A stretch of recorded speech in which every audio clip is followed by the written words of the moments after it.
Hello everyone, welcome back to this channel. In this video, I will show you the easy and clear steps on how to disable personalized content on Opera browser in computer.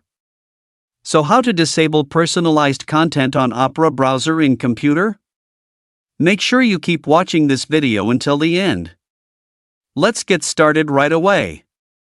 Firstly, just go to Opera browser on your computer or laptop. This is the Opera browser display. Then move the cursor to the top right of the screen. Here are lots of menu options. Then tap the three-line icon here. And a scrolling menu will appear like this, and scroll down. And tap the settings menu here. Now here you are in the settings menu. Enter the privacy security menu. Now here you are in the privacy security menu.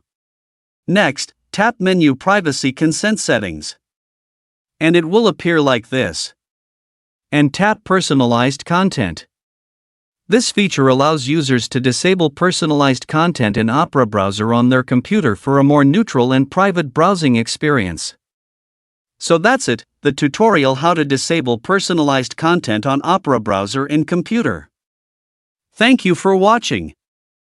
I hope this video is useful. See you in the next video.